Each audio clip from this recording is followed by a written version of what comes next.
Allez, bonjour et bienvenue sur la chaîne de Nanto, le Gobelin Noob. Aujourd'hui, on est sur la peinture de notre esprit de Durtu. Alors, c'est la peinture du fascicule 41, mais en fait c'est 40-41, vous l'avez bien compris. On fait les deux en même temps. Pour l'esprit de Durtu, alors, vous le savez, je vais pas tout à fait respecter le schéma de couleur pour la simple et bonne raison que déjà, dès le départ, moi je ne sous-couche pas en noir. Pour l'instant, je ne sais pas pourquoi, j'ai pris cette habitude de tout sous-coucher en blanc, et je préfère, mais donc, on va s'adapter comme ça. On va malgré tout vérifier un petit peu le cheminement de peinture de notre esprit de Durtu, en tout cas avec les peintures qu'on peut avoir jusqu'à maintenant. Donc on va passer toutes les parties bois en Katash and Flesh, puis on va revenir sur toutes les parties esprit hanté en fait, personnage hanté, on va dire, avec le Corax White. Donc toutes les parties, c'est-à-dire vers l'entrejambe, les épaules, le torse, le cou, mais aussi toutes les sillons lumineux qu'on va avoir sur les jambes, qu'on va avoir un petit peu de partout, qu'on repassera après en couleur un peu plus flashy. L'Incubi Darkness va lui nous servir pour on va dire les extensions du corps, pour tout ce qui va pousser à partir du corps. Runeland Brass, bien évidemment, pour les parties métalliques et en particulier de l'épée. Ensuite, l'Auric Flèche, bien sûr. L'Auric Flèche, ça va être pour tout ce qui va être végétal, donc les cheveux, les pousses, les différentes feuilles, etc., etc. On reviendra ensuite avec du Resbone sur tous les crânes, sur le visage, sur la main aiguisée, on va dire. Et puis après, on va avoir le pied, au niveau du pied, donc on a une structure, je sais pas exactement ce que c'est, donc eux ils nous la font passer en Rétributor Armor. Honnêtement, je ne me représente pas bien ce que cela peut être. Donc on peut tout à fait le passer en Rétributeur. On pourrait le passer en gris aussi, tout simplement, en se disant que c'est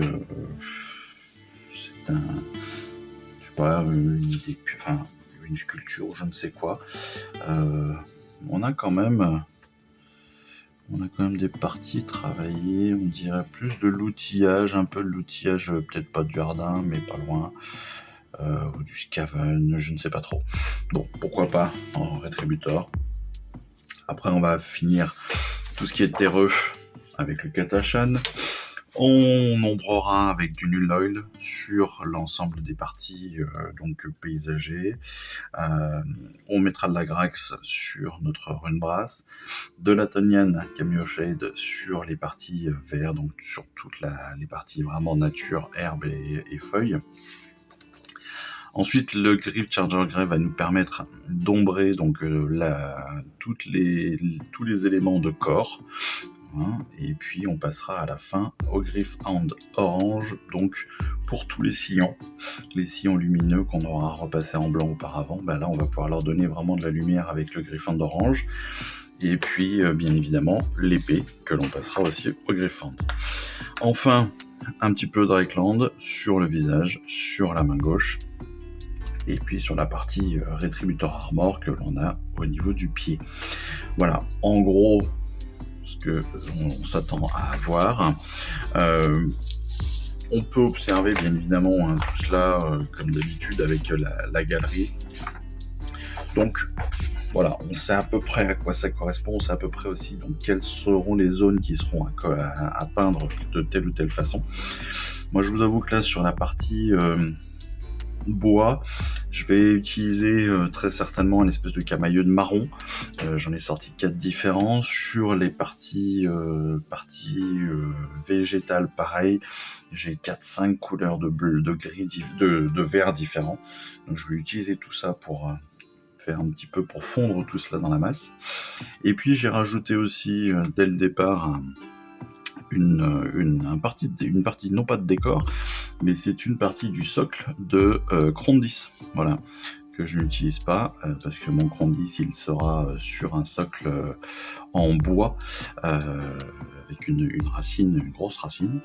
Donc j'ai pu ressortir cette sculpture, et donc ça va être retravaillé. J'ai soclé très rapidement aussi, bien évidemment, l'ensemble de la base, avec simplement, pour l'instant, c'est juste du sable collé.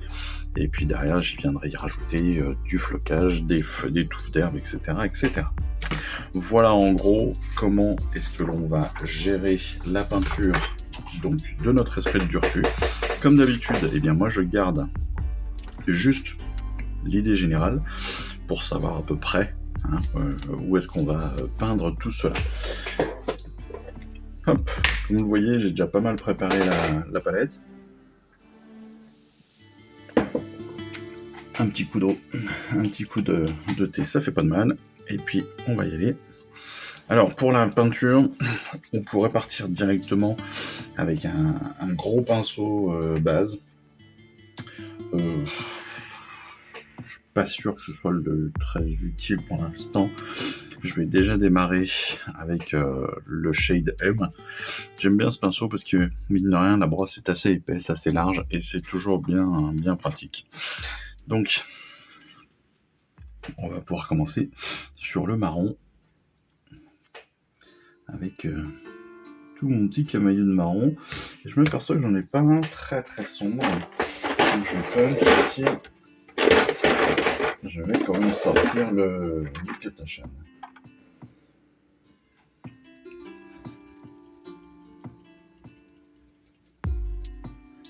C'est vrai que j'ai pas fait j'ai justement fait un petit peu dans la dentelle, et c'est pas très très sombre ce que j'ai sorti. On va sortir un petit peu plus sombre. Ouais. Bon, voilà, décidément, j'ai pas les doigts sûrs aujourd'hui. Ça risque d'être assez amusant. Hop, allez. Un peu d'eau, et puis on va pouvoir y aller. C'est parti. Alors attention, bien évidemment, sur la peinture de notre esprit de Durtu, il va falloir faire gaffe quand même à certains points, parce que on le sait, l'esprit de Durtu comporte énormément de petites pièces, des pièces qui peuvent être bien fragiles, donc il va falloir faire attention à ça.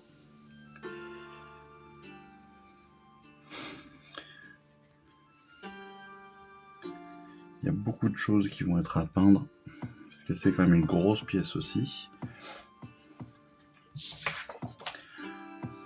Au niveau des pieds, eux, ils nous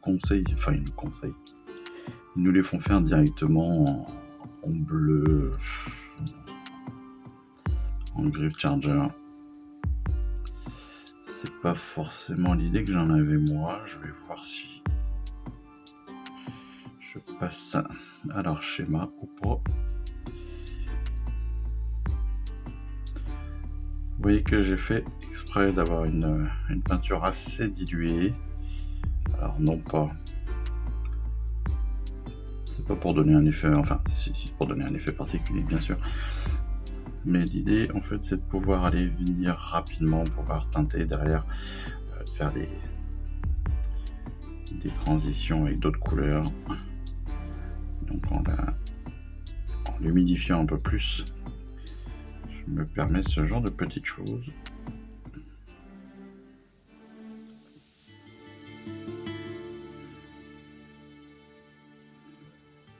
Donc là, clairement, on est sur une couche qui va être assez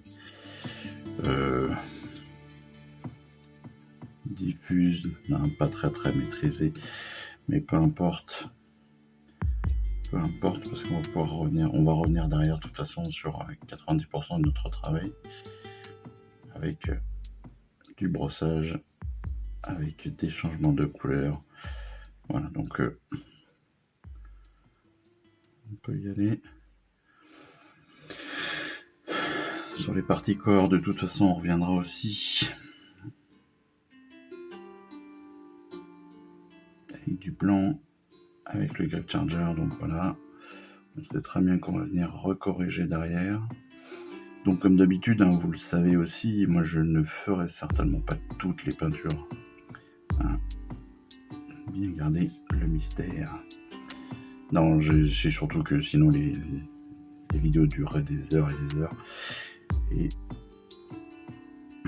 comme je ne monte pas les vidéos comme certains, qui les montent en 3 minutes, pour que ce soit le plus visionnable possible. Bon, mon but n'étant pas qu'elle soit le plus visionnable possible, mais que vous ayez des bases, qu'on puisse se retrouver sur des éléments et que je puisse accompagner vos séances de peinture.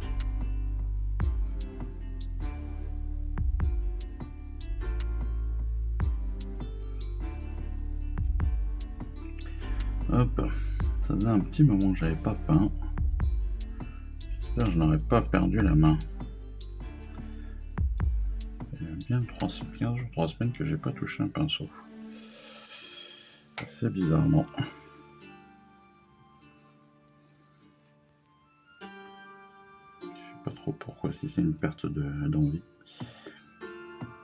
Il faut faire attention à ça, surtout quand là on est sur une grosse collection. Lorsque vous faites aussi une armée complète, attention à bien maîtriser ça. Je pense que c'est vraiment important.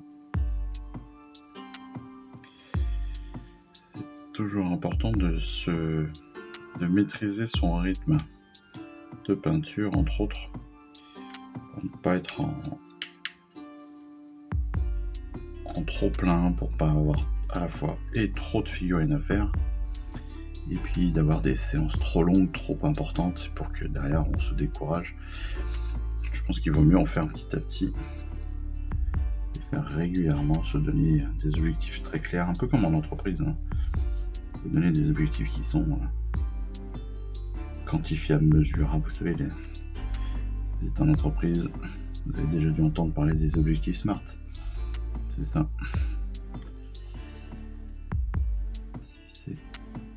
Hop.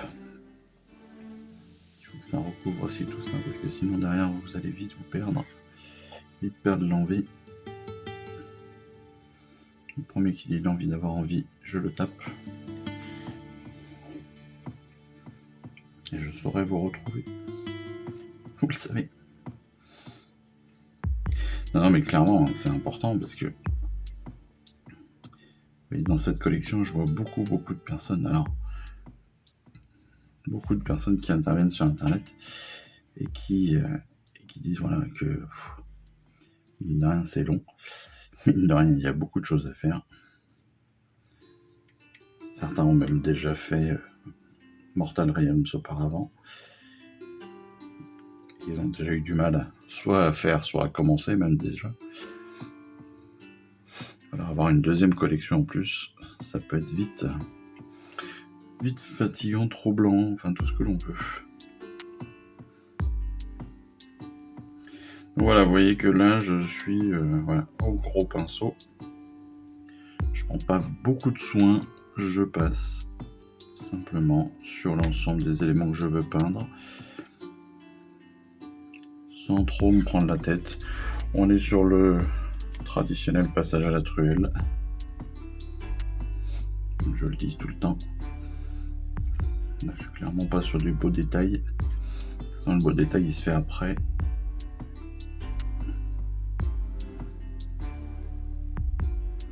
Là, le seul conseil que je peux réellement donner, c'est attention, si vous voulez vraiment faire de la jolie peinture, attention à pas en foutre de partout pour éviter d'avoir trop, revenir dessus. Mais sinon, voilà. Si vous êtes comme moi,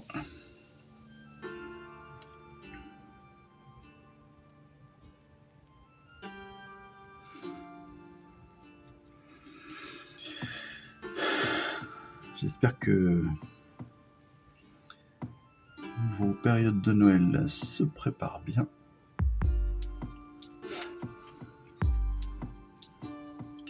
N'oubliez pas vos petits revendeurs pour Noël, évidemment, qui attendent avec impatience d'être vos Père Noël favoris.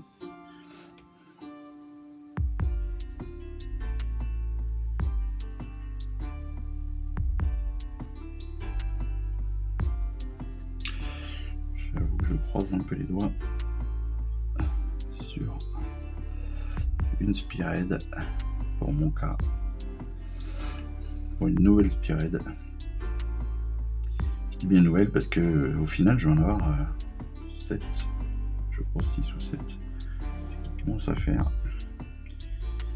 Et le pire de tout, c'est que j'en ai pas peint une. J'en ai pas fini une. La plus avancée, peut-être celle que je jouerai le moins, c'est-à-dire celle des orques. Celle des orques. Ou les Blue Spades aussi, j'en ai une qui commence à être pas mal.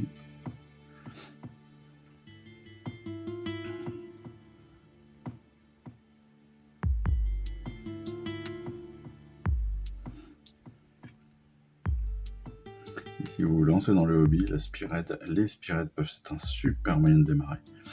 Super moyen de démarrer parce que au final, pas tant de figurines que ça. Donc pas tant de peinture que ça non plus, forcément.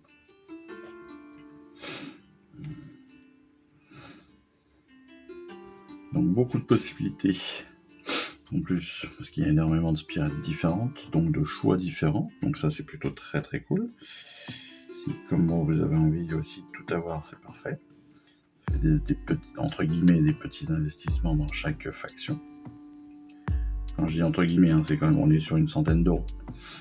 Et c'est pour ça que j'hésite pas aussi, et que vous ne devez pas hésiter à aller voir votre revendeur préféré.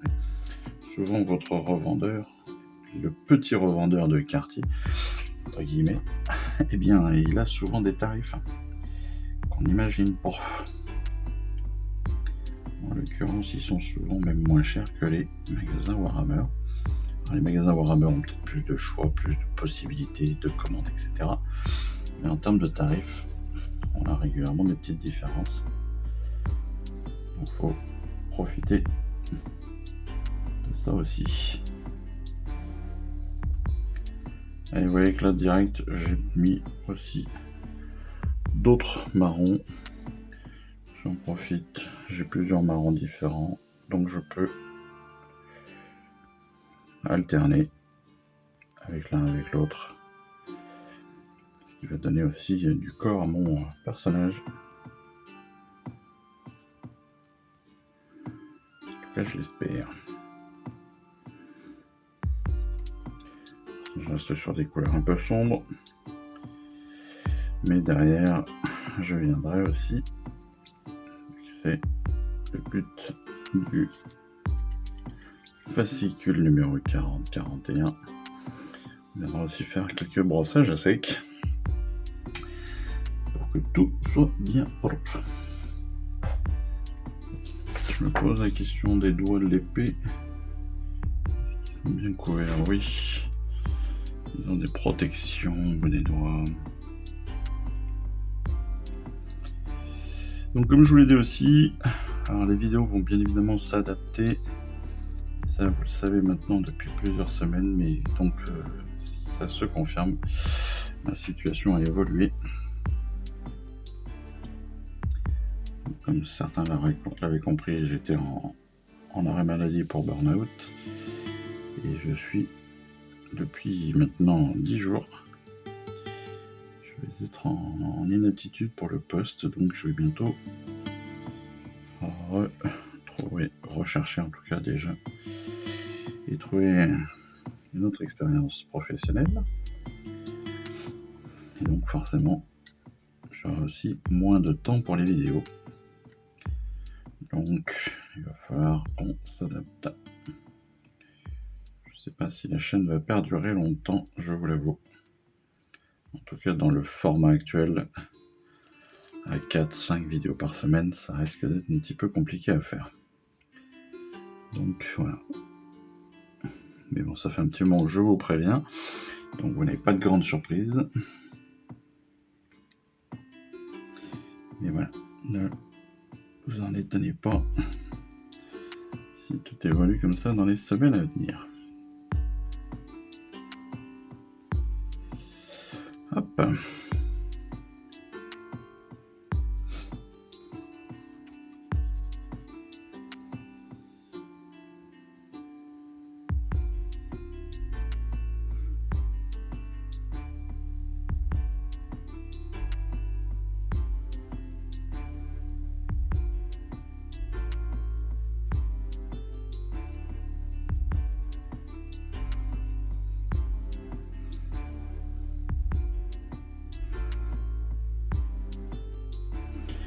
Moi je l'ai dit, je prends pas forcément beaucoup de soin sur ma peinture, même sur mes mélanges de marron.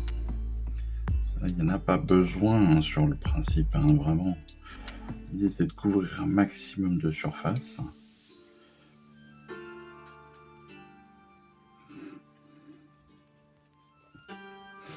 Je vais garder un petit peu cette couleur bien plus claire pour les finitions en brossage.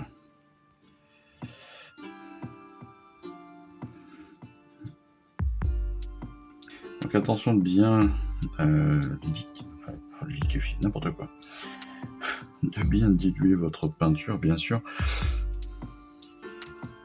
Ça va être important de bien la diluer pour que vous ne cachiez pas les décors, les détails. On a là une sculpture qui est magnifique. Donc vraiment, profitez de tout. Et donc ne comblez pas tous les détails de cette figurine, ce serait dommage. Faites attention à ça. C'est normalement une peinture qui au final va être assez rapide sur la base, parce que comme je vous le dis, là si vous faites un petit peu comme moi, vous ne prenez pas forcément soin dès le départ à faire des gros détails, la peinture de base, les 2-3 premières, la première couche va être très très simple, parce qu'au final on va couvrir des grandes zones, on va pas aller chercher le détail de suite, donc ce sera assez facile. C'est après, quand on va venir chercher les détails, où là on aura bien plus de petits travail d'assombrissement, non, déjà de rééclaircissement, de reprise, etc. C'est pour ça que tout dépend comment vous voulez le faire. Là-dessus, je vous laisse ça le juge. Vous savez maintenant comment moi je fonctionne. Vous devez aussi maintenant savoir comment vous fonctionnez. C'est important.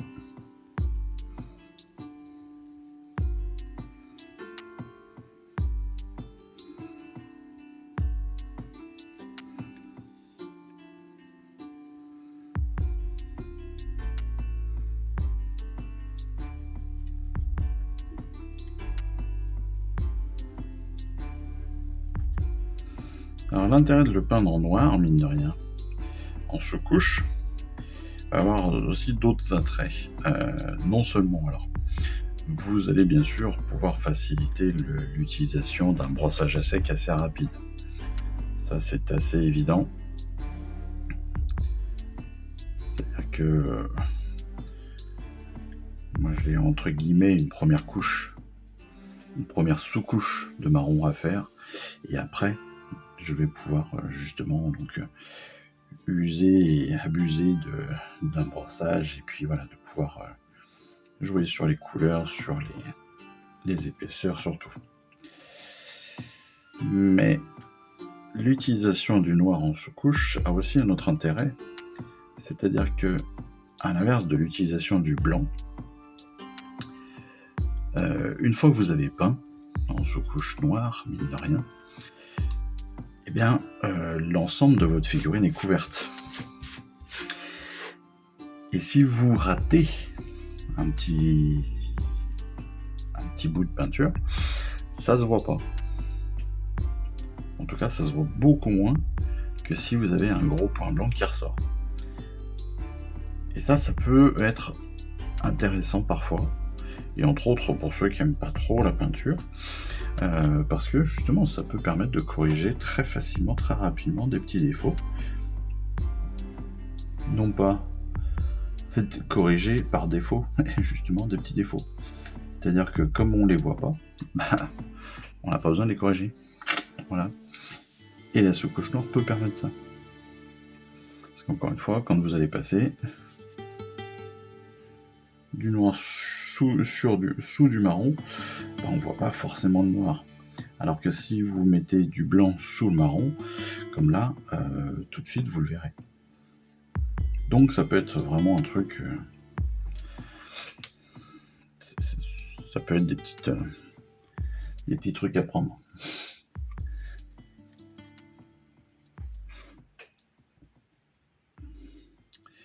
Vous voyez que là je ne prends vraiment aucun soin à la peinture.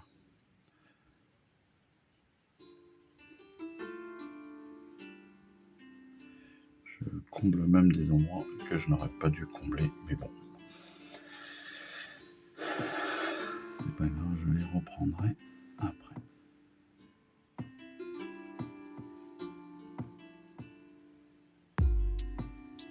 Hop. Le coup. Tac.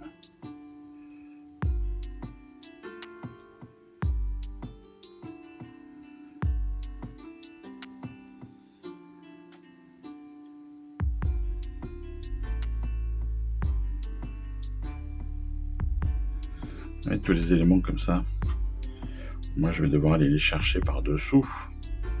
Et puis je vais combler des zones que j'aurais dû garder en blanc.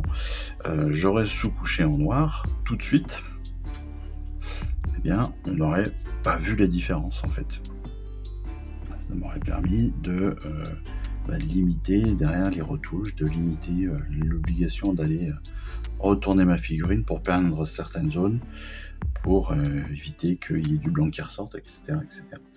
C'est vraiment des petites choses qui petit à petit, bon, encore une fois, hein, c'est chacun fait comme il le souhaite, mais c'est des petites choses qui vont permettre de pouvoir gagner du temps.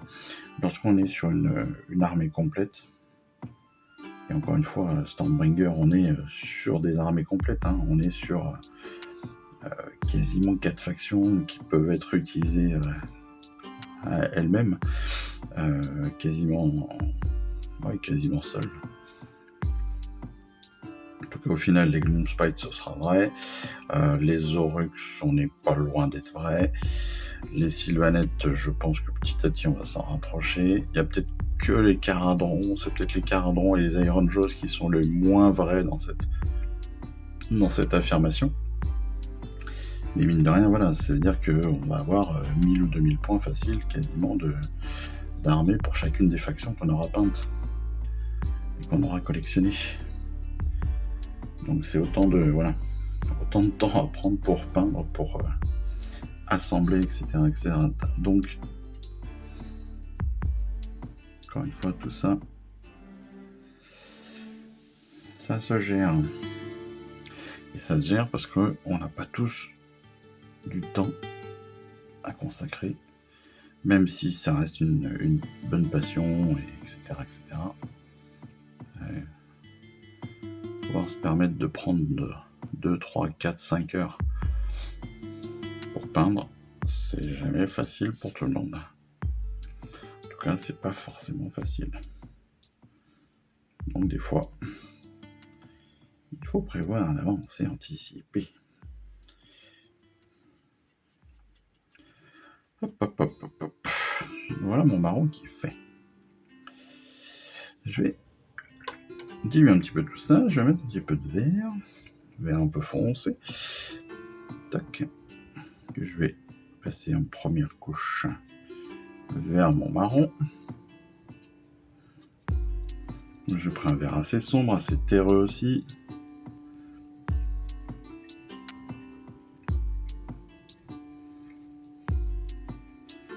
L'idée étant d'aller chercher tout ce qui est vraiment en proximité. Les premières branches qui sont à proximité.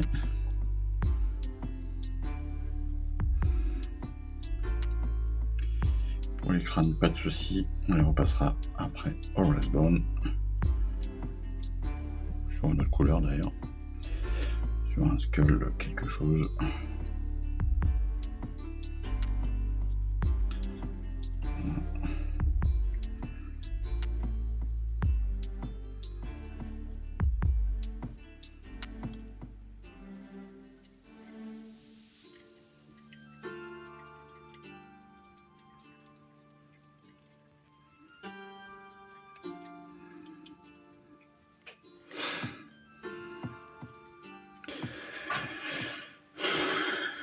évidemment, avec cette première couche de vert, on va être dans l'idée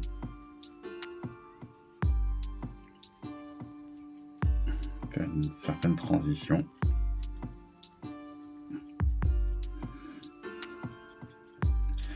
C'est pour ça que je l'ai bien dilué aussi. Et que je passe des deux côtés sur la base à peu près des branches. Pas forcément partout.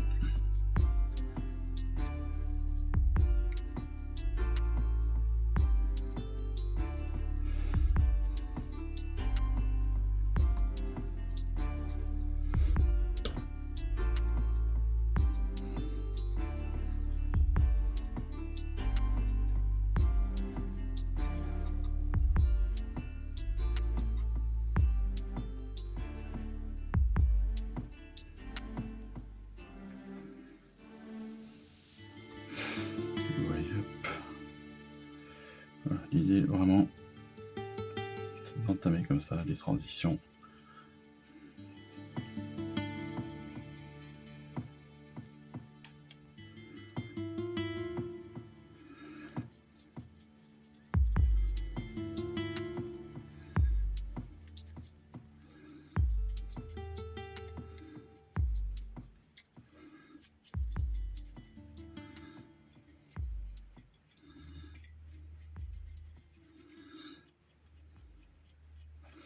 On va faire évidemment attention, hein, là vous l'avez vu, sur les cheveux, donc les cheveux en feuilles, hein. Il faut vraiment faire attention à ne pas les plier, ne pas les casser. Je me rappelle que moi j'ai cassé une branche à l'assemblage. Donc après, bien recoller proprement en prenant le temps. Ça devient tout aussi solide après. Mais malgré tout, voilà, c'est des choses que il faut faire attention. Tac, tac, tac.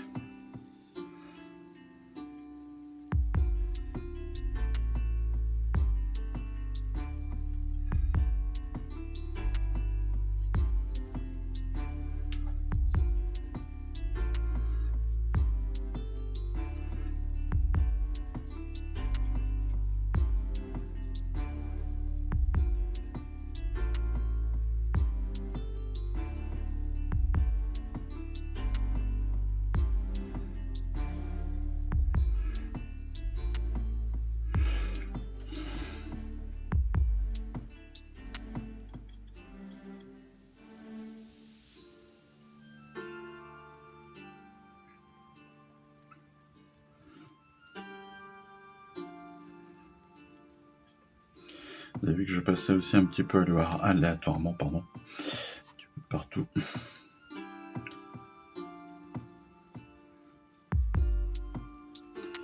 C'est aussi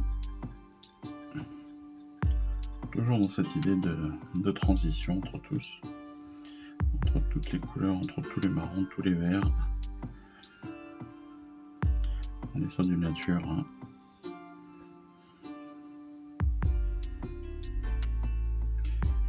On va pouvoir jouer vraiment sur tout. On joue sur les textures, on joue sur la couleur.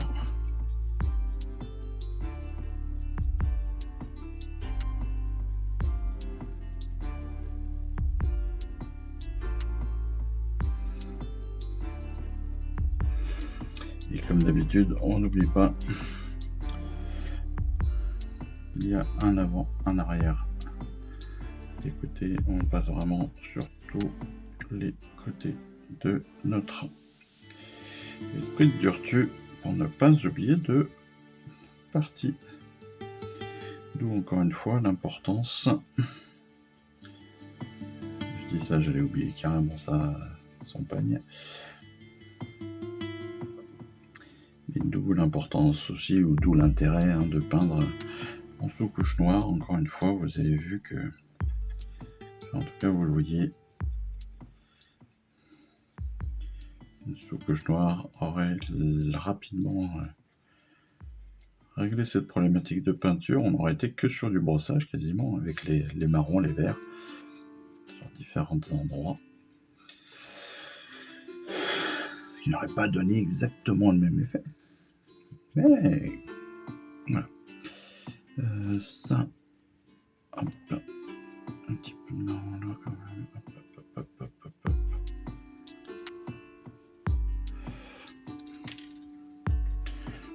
Je perds mon soclage. Les feuilles que je reviendrai reprendre une par une.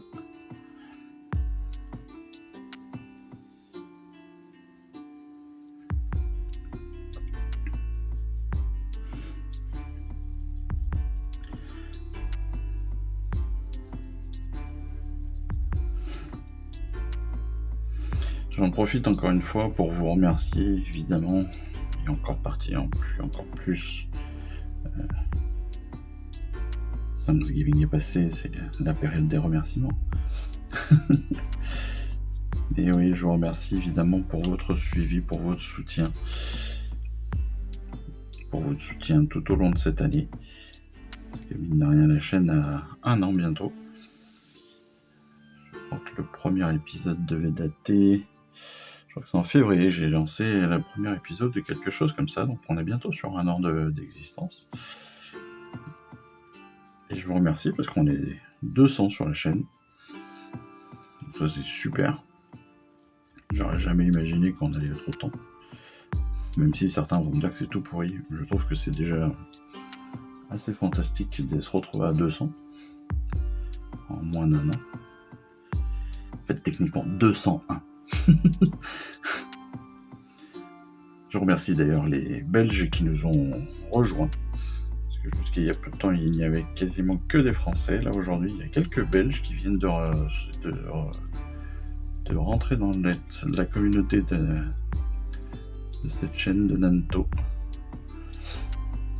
Donc, bienvenue à vous. Je sais aussi que vous êtes sur les premiers numéros, d'après ce que j'ai cru comprendre aussi.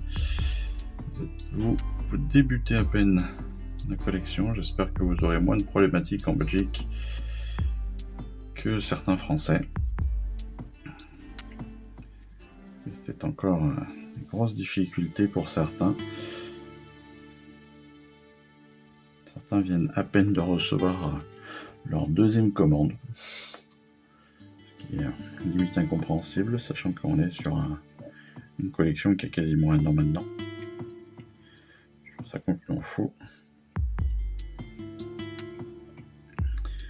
Qu'aujourd'hui, avec les moyens techniques et technologiques qu'on a, on a encore du mal à faire des collections comme Hachette. Et que ce soit côté Hachette ou côté Warhammer d'ailleurs, hein, parce que ça renvoie très facilement la balle, je pense. Entre on nous fournit pas les figurines et il faut qu'on réimprime les numéros. Je suis pas certain qu'on réimprime les numéros à l'unité. Ce sera assez étonnant. Surtout quand on sait que la Belgique débute. Même s'ils sont moins nombreux qu'en France, je pense quand même qu'il y a quelques adeptes. Donc on n'imprime pas une centaine de numéros, mais bien plutôt quelques milliers. Donc c'est assez étonnant que certains arrivent encore à avoir du retard et que rien ne soit préparé à l'avance. Enfin bon, c'est mon avis. Je le partage, je n'en attends pas de réponse, malheureusement.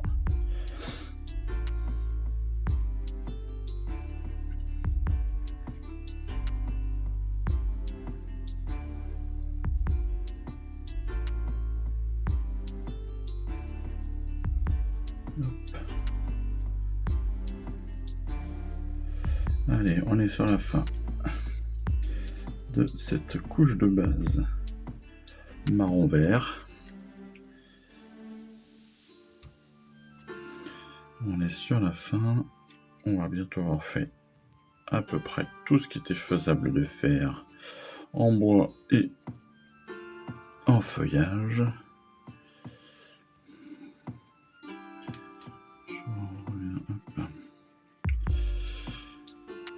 Je fais en sorte qu'il n'y ait vraiment plus de blanc qui ressorte. Alors, comme le noir c'est le côté positif, hein, c'est caché. Le blanc c'est le côté positif aussi, c'est qu'on voit tout de suite. en tout cas assez rapidement, qu'on a oublié des choses.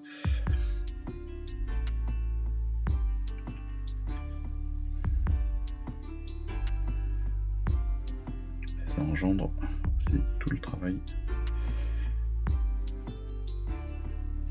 de recherche. On est un profiler. Hop, hop, hop, hop, hop. Là, on est pas mal. Il reste 2 branches là. Voilà. Le crâne que l'on reviendra faire après. Bien blanc.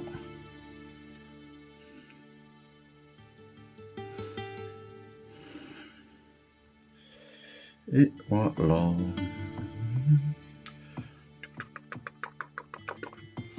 Et pour bien vérifier, il faut tout bêtement bien passer votre figurine comme cela, petit à petit, à la lumière. Et vous allez voir que tout de suite, les points blancs vont ressortir, vont vous attirer l'œil normalement. Et donc vous saurez si vous avez raté quelque chose au milieu.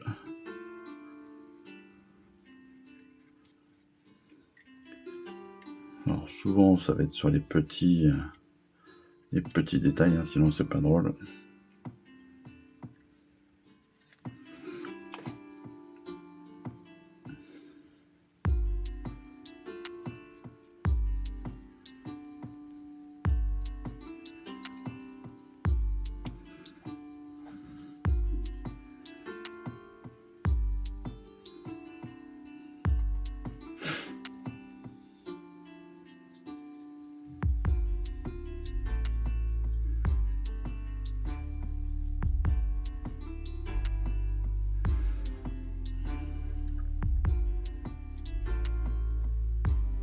Si vous avez trop dilué, faites attention à la peinture évidemment qui aurait pu se rétracter, hein, qui est venue s'agglomérer, s'agglutiner en un seul point, ce qui fait derrière des points qui laissent des points blancs un petit peu de partout. Ça voilà, vous le savez aussi, il faut faire attention à ça.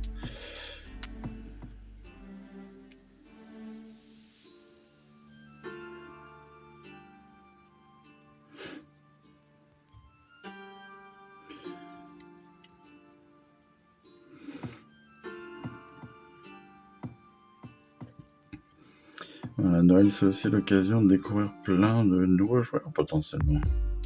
Avec un peu de chance, peut-être que vous allez convertir du monde dans votre famille. Peut-être que en discutant de votre passion, vous allez peut-être découvrir des gens qui ont la même que vous sans le savoir. Des cousins, des neveux. Et quand je dis cousin, neveu, ça veut dire nièce et tante, hein, bien évidemment. On est bien d'accord. Ça peut être tout. Encore une fois, le jeu et le hobby Warhammer n'est pas réservé à la jante masculine. Et heureusement.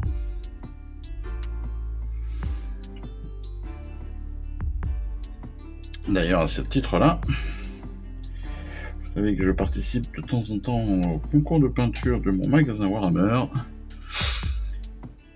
Et je suis très satisfait de pouvoir dire que j'ai fini une nouvelle fois deuxième.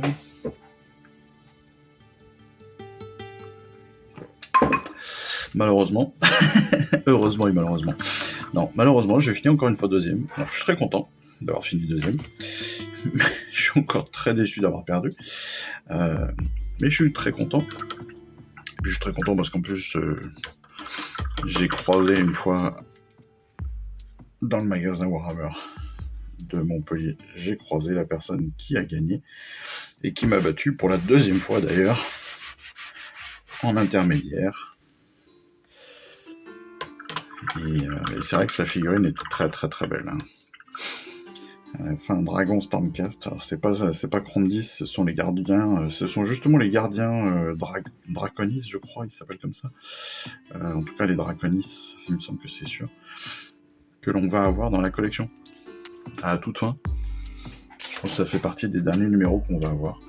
Il y en a 2. elle n'en a pas un, il est magnifique. Pour ma part, j'ai perdu avec ceci. Alors je vais pousser mon esprit de dureté quelques instants. Mais voilà. J'ai perdu avec ce petit diorama avec Tsartek. Avec Tsartek, le mage. Le mage des Slave to Darkness. J'avoue que les Slave to Darkness deviennent une de mes prochaines unités favorites. Et d'ailleurs, j'espère bien que la Spired sera sous le sapin. Alors, je suis un peu déçu d'avoir perdu, mais je pense que le décor en lui-même n'était pas assez travaillé. Même si j'étais très content de mon petit détail avec mon rat qui embarquait, qui se barrait avec un crâne.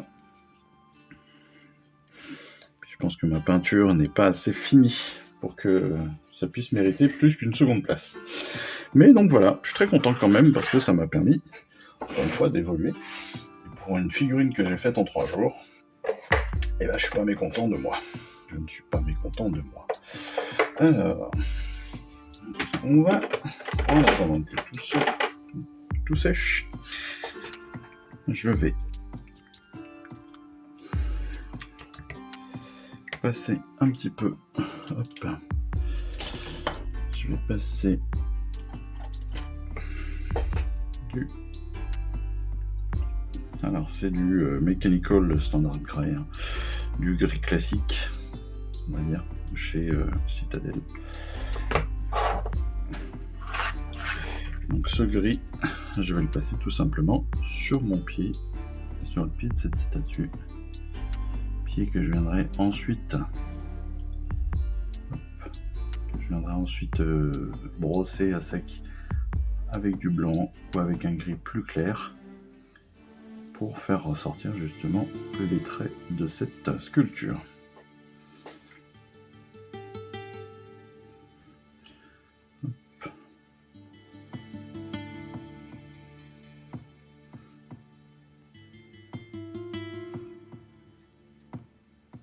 Oui, je ne peins pas tout. Donc encore une fois, ça c'est un des pieds de la structure, enfin de la base du socle de Crondis. Crondis qui normalement vient mettre une des pattes sur cette sculpture, hein, qui est une sculpture écroulée en partie, détruite en partie. Et comme je n'ai pas choisi d'utiliser, eh bien, je me permets comme ça de pouvoir agrémenter aussi d'autres socles, d'autres figurines. C'est entre guillemets de la conversion de bas étage, tout bêtement. La conversion, c'est simple, hein. La conversion, c'est utiliser des pièces qui, à la base, ne sont pas faites pour cette figurine, sur cette figurine. Voilà. C'est leur donner une nouvelle finition. Voilà. Une nouvelle destination. En l'occurrence, encore une fois, la destination, ça devait être Crondis. Et là, ce sera l'esprit de Durtu. Comme toujours, on fait attention à ne pas obstruer les détails. Là, on a un crâne, on a notre pied de statue là, on a bien sûr tout le drapé, on a notre pied bien sûr, notre pied, c'est-à-dire notre piédestal, mais même pas, on n'en est pas là. Voilà. Pour l'autre socle, bon, bah, je vais le laisser comme ça.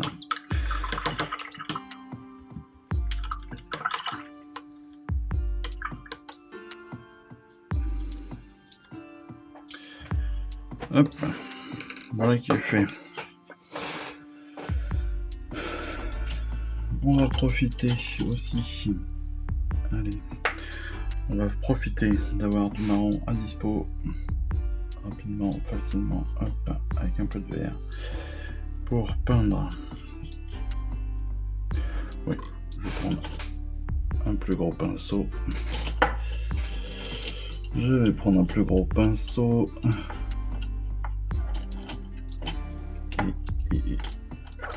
Ouais. Je prends un pinceau tout simple, un peu pourri. Je vais recoller pour tout vous dire. Pour dire qu'il est bien pourri. Et je vais juste peindre la base comme ça. Pour différencier un petit peu les couleurs aussi.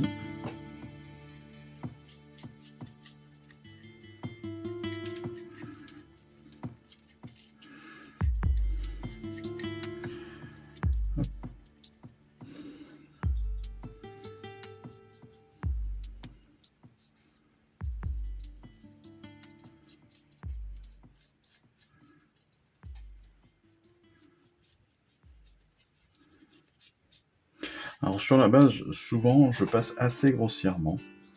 Je passe assez grossièrement, et puis là en particulier je passe assez grossièrement avec beaucoup de peinture, de couleurs différentes. Parce que on va être sur un sol qui est terreux, on va être sur un sol qui va être agrémenté en plus derrière avec du flocage. Donc on peut se permettre de mettre un petit peu toute couleur qui va être à peu près dans l'esprit.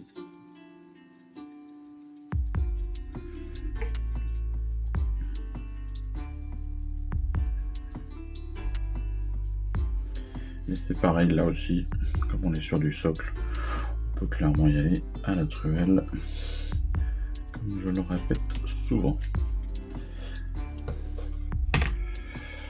Malgré tout, hop.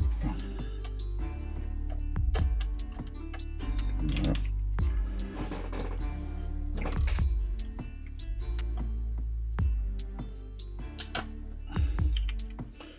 Faire un petit mélange.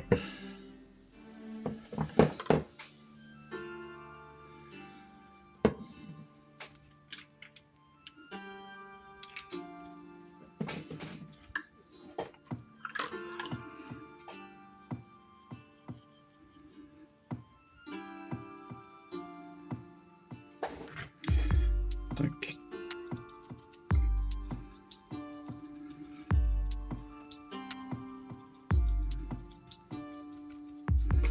Alors pour ceux qui se demandent, le sable que j'utilise, hein, c'est du sable tout à fait classique. Hein. Bon, j'ai la chance d'habiter pas très loin de la mer, donc voilà. Mais vous pouvez prendre n'importe quel sable qui traîne, hein, que vous trouvez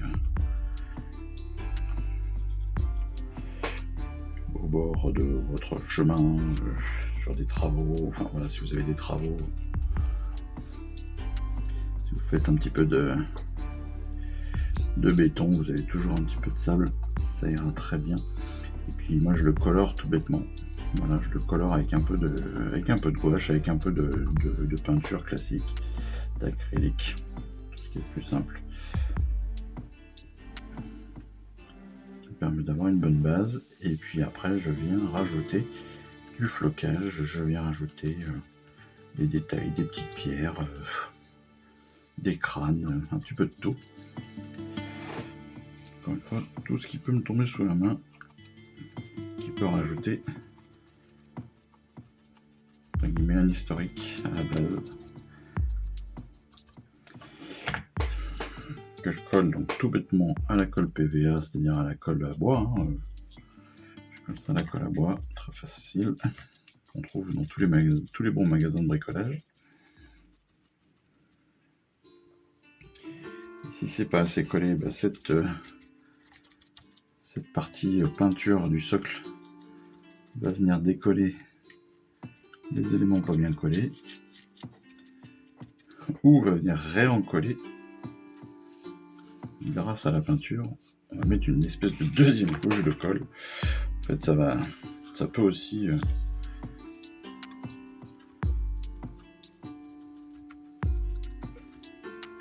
réassembler un petit peu le tout.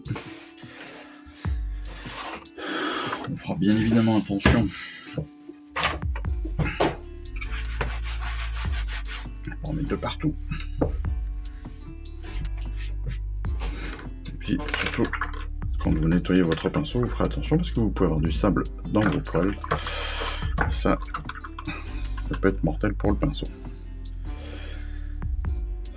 Donc on nettoie bien tout cela comme d'habitude.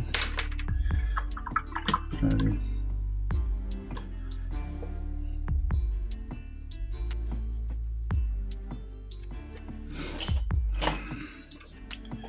Oui, juste en observant comme cela, ça m'a permis de m'apercevoir que j'avais quelques petits trous de peinture.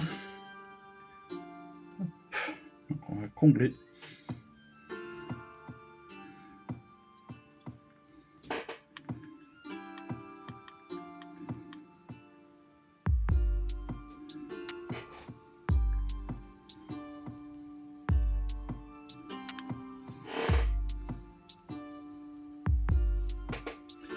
Je suis désolé pour cette chaise qui grince, c'est très emmerdant. Mais bon, on va faire avec, hein, c'est pas bien grave.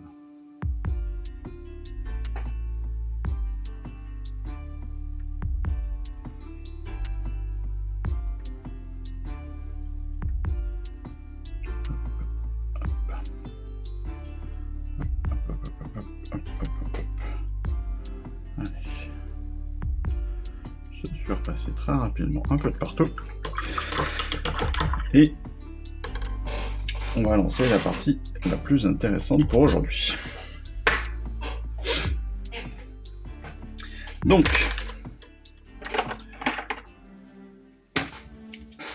je vais laisser sécher encore quelques instants. Je vais revenir sur certains points encore une fois.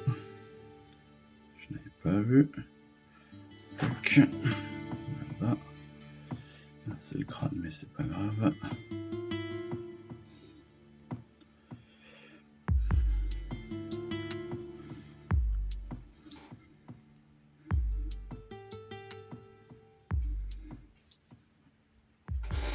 Alors, on l'a vu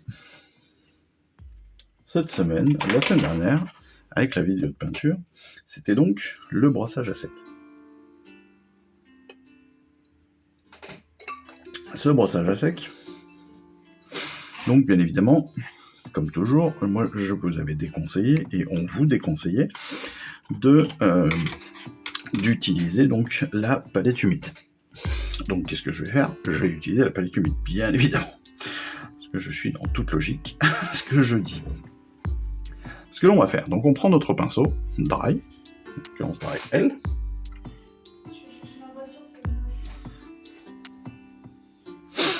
Donc notre dry L, on va venir juste prendre un peu de peinture sur le bout, hein, comme ici, et puis au choix.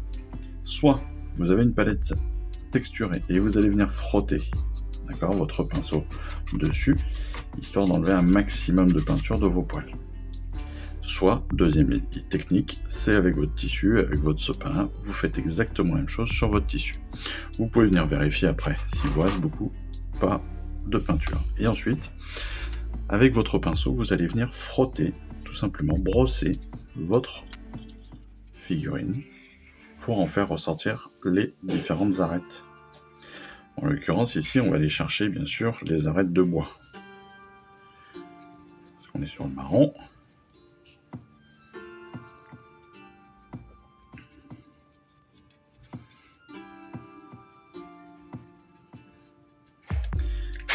Ça va amener un très très léger voile. Le but du jeu, ce n'est pas de repeindre la figurine, mais bien de laisser un voile dessus. Un voile coloré.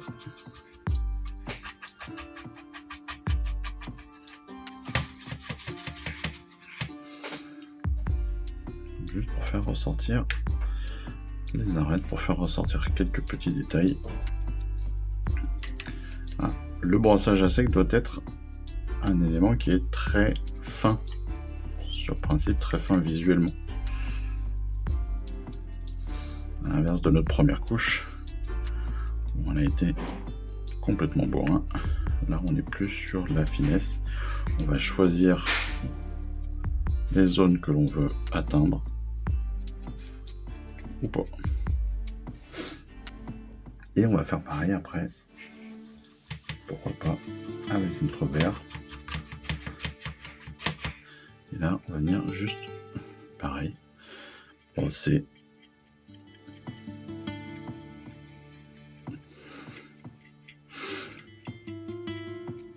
Nos cheveux, nos feuilles,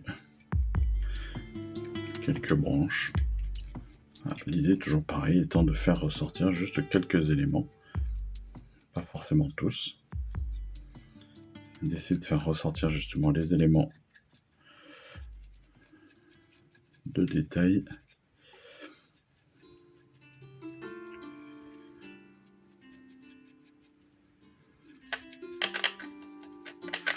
Et en fait, dans le brossage, c'est l'intensité que vous allez mettre sur votre appui qui va changer la donne. C'est-à-dire que plus vous allez appuyer, forcément, plus vous allez colorer. Moins vous allez appuyer, plus vous allez être discret dans le brossage. Et donc, potentiellement, plus vous aurez l'effet escompté. Mais vraiment, cela dépend complètement de l'effet que vous voulez donner. Il faut vraiment être conscient de ça. Vous pouvez vraiment avoir différentes touches. Et puis, c'est pareil, la zone que vous allez choisir va aussi différer en fonction de l'effet que vous voulez avoir. Mais là, je suis passé sur un vert très clair. Je veux vraiment que les feuilles. Le premier, j'étais sur une partie beaucoup plus large. Là, je vais aller choper que les feuilles. Et donc là, pareil, on va pouvoir se dire en fonction de notre pinceau, en fonction de la taille de notre pinceau, en fonction de la dureté de notre pinceau. Et je rappelle encore une fois que vous pouvez aussi utiliser des pinceaux spécifiques, ronds comme ceci.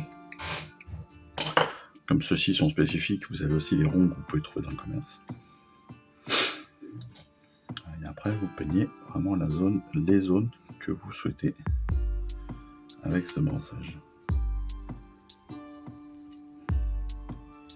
Et encore une fois, comme on est aussi sur du naturel, moi je n'hésite pas à en venir un petit peu aussi passer sur certains points de ma figurine pour lesquels j'ai déjà posé une première couche de marron.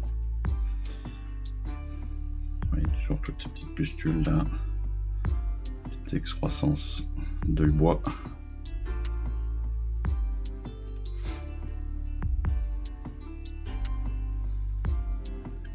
Et voilà. Et voilà, on est pas mal. On est pas mal.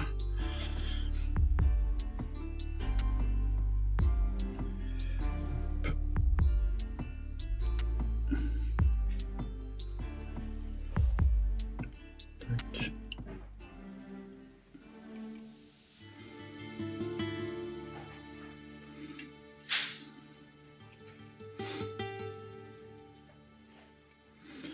Une fois que ce brossage est passé, comme il est sec plus ou moins, le temps de séchage sera d'autant plus rapide. On va pouvoir continuer sur une nouvelle couleur. Donc n'oubliez pas par contre de bien le nettoyer très rapidement votre pinceau, parce que alors là, sinon vous teignez directement vos poils et vous vous retrouvez avec un arc-en-ciel et surtout avec un seul et même poil. Ce qui derrière est assez compliqué. Donc on n'hésite pas à le nettoyer en profondeur. Je vous ai déjà présenté ce produit. C'est très pratique et surtout très efficace.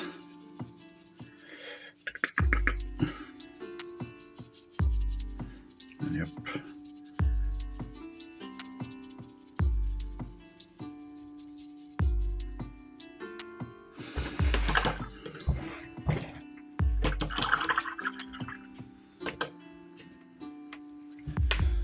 Voilà.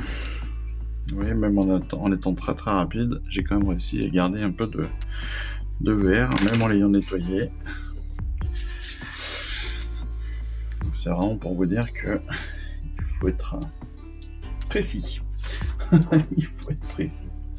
Alors, une fois qu'on a fait ça, eh bien, je vais venir faire une deuxième petite couche de gris sur mon pied de statut. Voilà.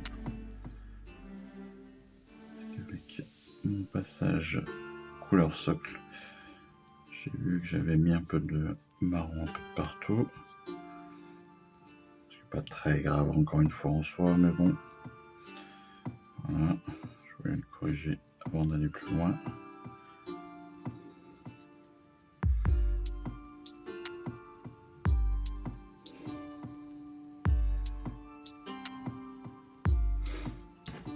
Parfait. Parfait. Je vais maintenant passer donc au Runelord. Alors notre Runelord Brass, nous allons nous en servir pour la base de l'épée. Et simplement la base de l'épée.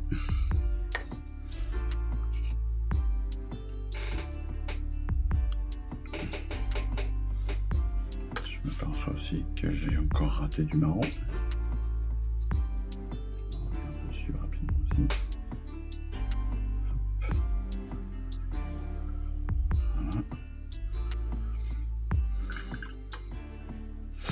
Donc le Runelord, on va voir. Si on veut suivre exactement le schéma, on va avoir la garde qui est ici. D'accord, juste la garde. Notre bout d'épée. Donc on va peut-être prendre un pinceau un peu plus fin pour bien faire cette couleur-là.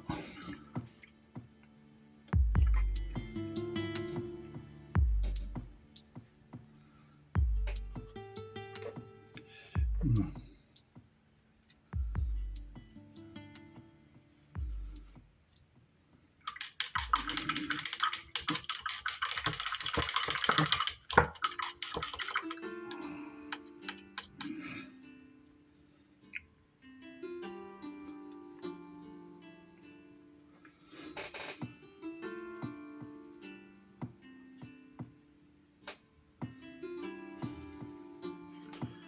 Alors, hop.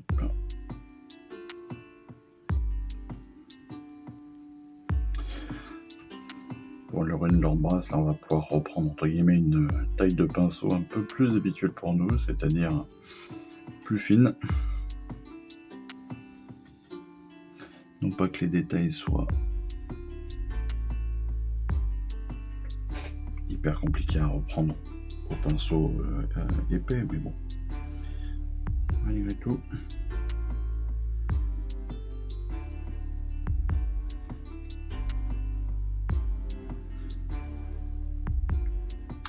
Je disais tout à l'heure avec le Père Noël, vous avez donc vos revendeurs, vous avez aussi le magasin Warhammer bien sûr, et n'oubliez pas, j'ai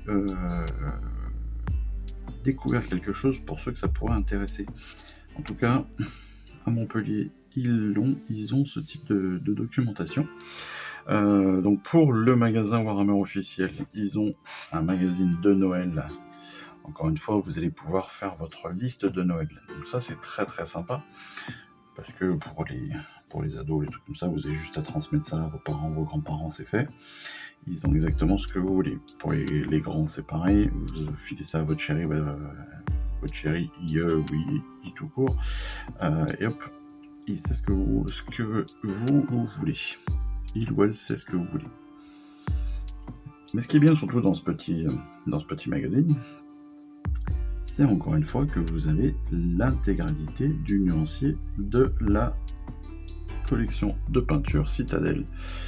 Et ça, c'est très intéressant parce que ça peut vous permettre d'anticiper sur votre schéma de couleur, sur vos besoins en peinture, etc. Sachez encore une fois que vous pouvez aussi retrouver cette information directement sur l'appli Citadel que je vous ai présenté en hors série en début de collection, il y a quelques mois maintenant, ce qui est très très pratique aussi. Il faut vraiment pas hésiter à s'en servir parce que c'est vraiment bien fait. L'application en elle-même est vraiment bien faite. D'autant plus que vous pouvez y mettre les peintures que vous souhaitez, les peintures que vous avez. Vous pouvez aussi préparer des projets de peinture, entre guillemets, en disant voilà, je vais me mettre sur telle ou telle figurine. Et lui, et l'application va vous dire, bah voilà, nous on vous recommande telle ou telle peinture, si vous voulez suivre le schéma classique. Donc c'est plutôt très bien fait, je trouve. Après, comme toute application, il faut l'appréhender, bien sûr, mais c'est pas très compliqué. Je vous dis, elle est assez complète, donc ça c'est plutôt pas mal. Et je disais donc le fanzine, là, le petit magazine de Noël, il est présent dans les magasins Warhammer, mais vous avez aussi, et ça je ne le savais pas, je l'ai découvert il n'y a pas longtemps dans mon magasin préféré de table rase à Montpellier, n'est-ce pas? Toujours pas de pub, toujours pas de relation commerciale entre nous, hein, je vous le dis, je le répète. Mais c'est juste qu'encore une fois, quand vous avez un magasin qui fonctionne bien, qui est passionné, qui vous donne de bons conseils et qui accessoirement peint extrêmement bien et donne de très bons conseils en peinture aussi. Je sais qu'ils accompagnent beaucoup de jeunes peintres. Et je ferais bien d'aller prendre quelques cours là-bas, je pense, pour m'améliorer. Eh bien, donc les revendeurs, en tout cas certains revendeurs, ont aussi un petit fascicule, pareil, de Warhammer, qui présente les bonnes sorties, les bons plans de l'année, avec les combats de patrol, avec les spearheads, etc., etc. Et en fin de magazine, eh bien, vous avez le nuancier complet de Citadel, là aussi. Et ça, c'était une vraie surprise, parce que jusqu'à maintenant, je crois pas qu'il le faisait en dehors des magasins Warhammer. Donc c'est plutôt cool. Voilà, tout ça pour ça. Comme d'habitude, beaucoup de phrases pour pas dire grand-chose. Mais c'est vrai que c'est hyper intéressant, parce que pour préparer les choses, c'est vachement bien, quoi. Même pour donner une liste de peintures à quelqu'un qui n'y connaît absolument rien, vous lui cochez juste les cases de ce que vous avez besoin, il va dans le magasin, il dit voilà, j'ai besoin de ça, ça, ça, et hop, en quelques instants, c'est réglé. Et encore une fois, on n'est pas tous des fans, on n'est pas tous des connaisseurs, donc c'est très bien d'avoir ça. Accessoirement, sachez aussi que Army Painter propose une version en ligne, une version à télécharger, à imprimer de son propre nuancier, mais des nuanciers fanatiques, donc de leur dernière catégorie de peinture, avec des pas les comparatifs, mais les équivalents, avec les équivalents Citadel, les équivalents Valero aussi, je crois, pour les couleurs qui existent. Ce qui est pas mal du tout non plus. Donc je vous avoue, voilà. Ça peut être aussi un bon plan. Parce que souvent on se met à peindre avec plusieurs couleurs, plusieurs marques de peinture. Là, en l'occurrence aujourd'hui, pour l'instant, je n'ai utilisé que 3 peintures Citadel. Le reste, c'est du Valero. Pas d'Army Painter aujourd'hui. Pour l'instant, pas d'Army Painter, mais du Valero. Donc voilà. D'ailleurs, je lance un appel du pied, même si la chaîne est toute petite, mais n'hésitez pas, Valero, Army Painter, Artis Opus, je pourrais tester votre matériel, moi. Avec plaisir.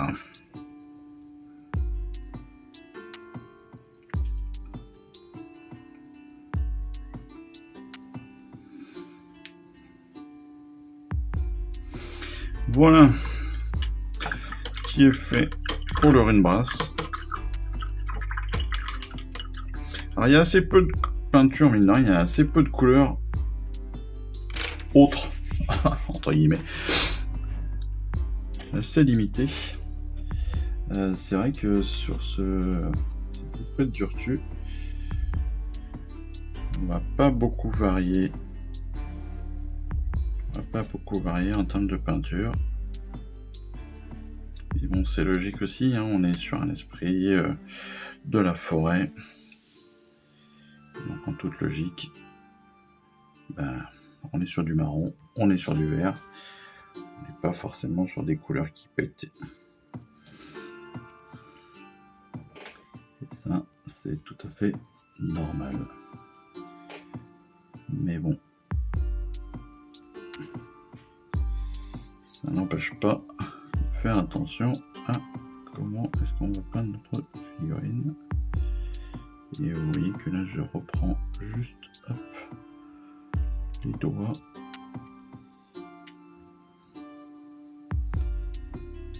Parce qu'en peignant mon Runelord, forcément, j'ai pu en mettre un petit peu de partout.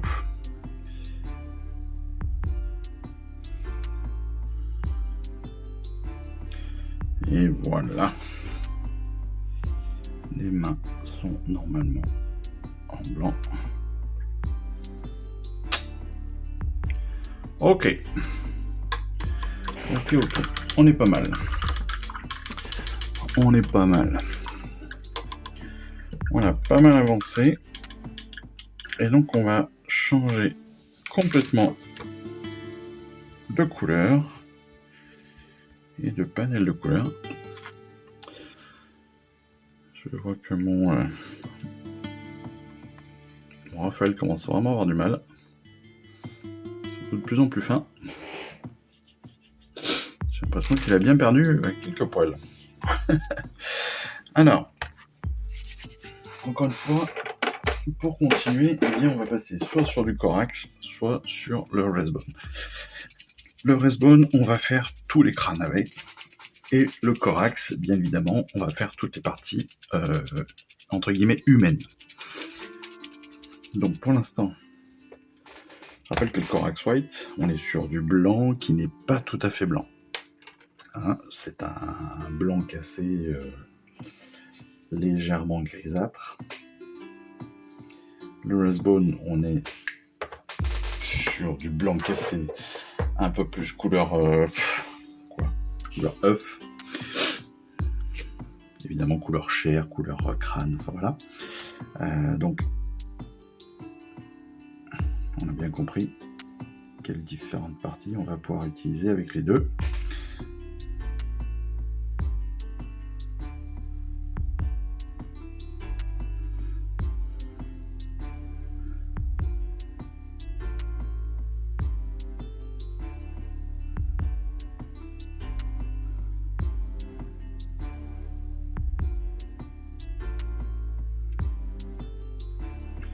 Donc attention bien sûr en reprenant comme cela vos différents crânes en l'occurrence. Ici, faites attention à ne pas trop dépasser. Sinon vous allez vous retrouver avec des feuilles blanches. Ce qui n'est pas forcément le but.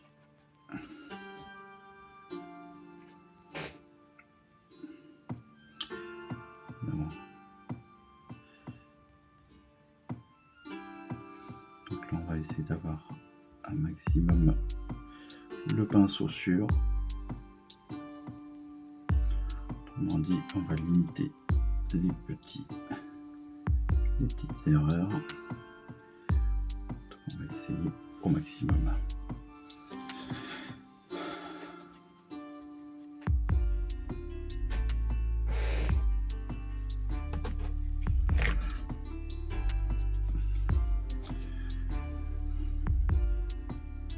Donc là sur le pagne, vous voyez qu'il y a pas mal de crânes, mine de rien. Et ce que je disais, ce que j'aime beaucoup sur ce pagne, c'est que non seulement il y a des crânes, donc ça c'est très bien, ça donne vraiment du corps à notre personnage, parce que ça vous montre, qu'il a vécu des combats, etc. Et ça c'est sympa, c'est ce qu'on attend. Mais ce que j'aime beaucoup, c'est l'intelligence des sculpteurs. Je sais que je me pavane souvent devant la sculpture de Warhammer. Mais en fait, tout bêtement, pour créer du mouvement sur le pagne, ils ont eu la présence d'esprit toute simple d'alterner, entre guillemets, de changer la position des crânes. C'est-à-dire que vous en avez, si vous n'avez pas fait attention, vous en avez qui vous regardent, quand vous regardez l'esprit de Tortue, et il y en a qui sont où vous voyez juste l'arrière du crâne, tout bêtement. Et ça, c'est tout con. C'est vraiment tout con sur le principe, mais ça change complètement la figurine. Ça change complètement la vision de son pagne, du mouvement que le pagne peut avoir. C'est ça qui est super cool en fait.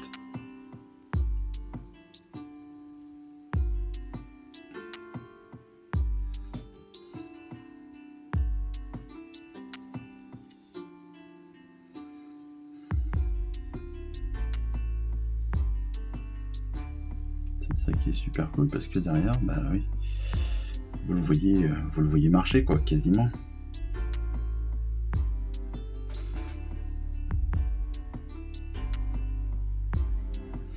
Ça donne un aspect complètement naturel au pagne et à son mouvement. Ça donne un aspect naturel à l'esprit de Tortue dans sa globalité. Parce qu'il paraît pas figé, tout simplement.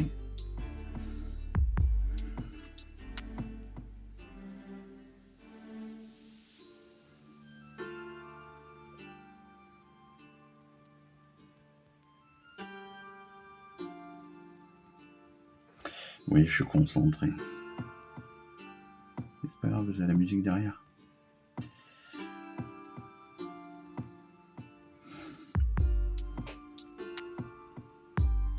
Donc là, il aurait fallu, je pense, prendre un pinceau peut-être plus fin que ce que je viens de prendre.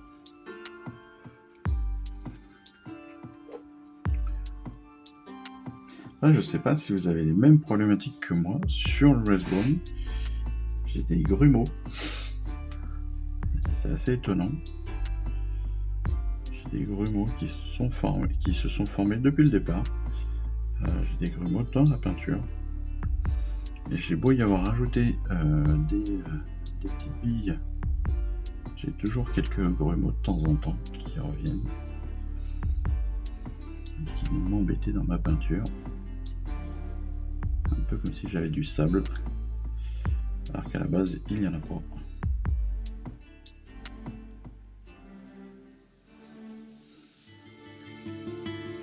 Hop là. Alors, c'est pas très propre.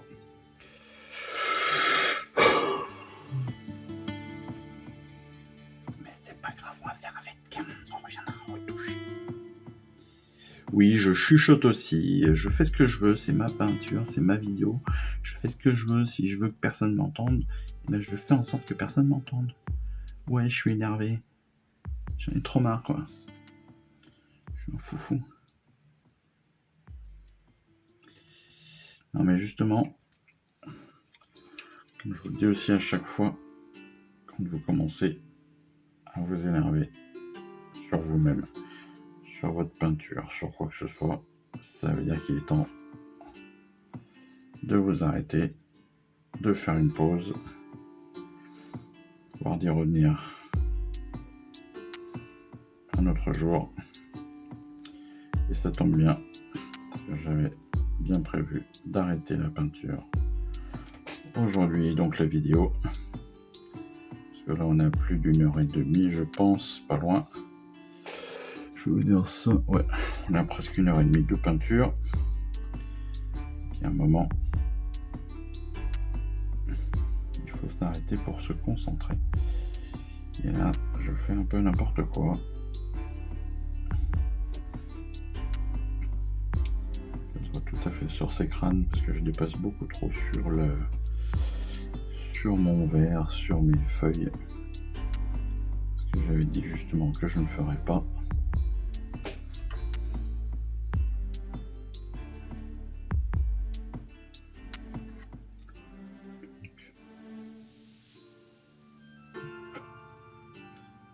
Gentiment finir une première couche sur mes crânes et puis on va s'arrêter là pour aujourd'hui.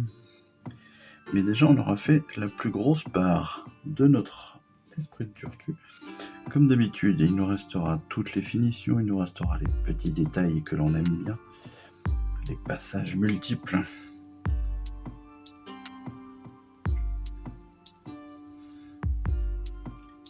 Et oui, bizarrement, c'est comme la préparation, c'est un moment que j'aime bien. C'est un moment que j'aime bien, même si je peins pas très bien. J'aime passer du temps à refaire des petites choses, à faire des petits détails, je trouve ça sympa. En tout cas, je trouve pas ça emmerdant. Ça demande de la concentration, ça demande du temps, c'est vrai. Mais ça fait partie des éléments de la peinture que je préfère.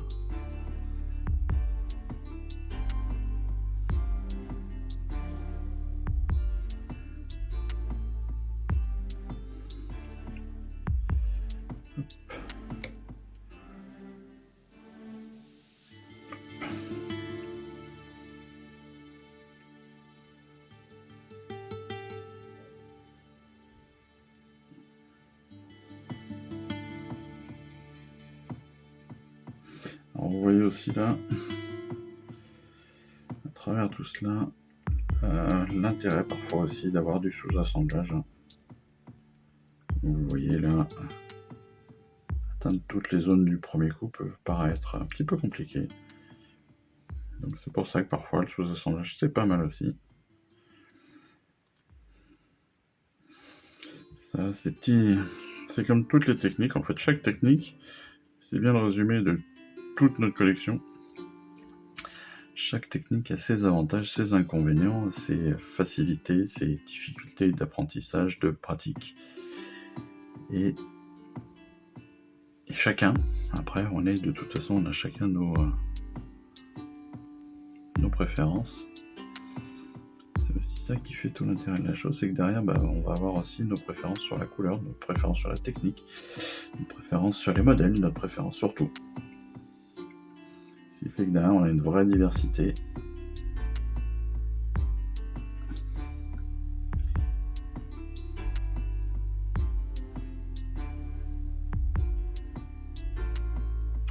Et ça, c'est cool, mec.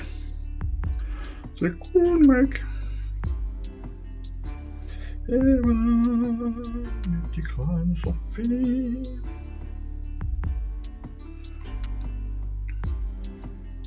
Voilà qui est fait. Tous les crânes sont faits.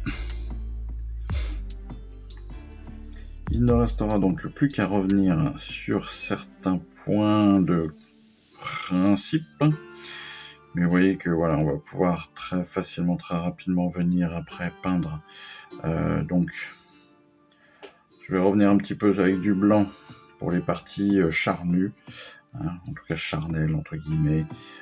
Donc charnu, c'est bien. C'est-à-dire sur tout le corps de notre esprit, justement, notre corps un peu hanté. Ça va être fait hors caméra. On va pouvoir revenir aussi, je vais revenir en détail sur mes crânes, justement pour que la finition soit la plus parfaite possible. Et ça aussi, hop, ce sera hors caméra. On va pouvoir venir après. Vous voyez que là je suis en train de repeindre l'épée, en fait, tout bêtement. Je suis en train de passer une couche de Respawn. On pourrait la faire en blanc totalement. Cette première petite couche là va me permettre de faire ressortir derrière l'orange beaucoup plus fort. C'est pour ça que j'en profite d'en avoir là sous la main. Ça ressortira même presque mieux encore avec du blanc, avec du white. Et voilà. Ça, on est pas mal.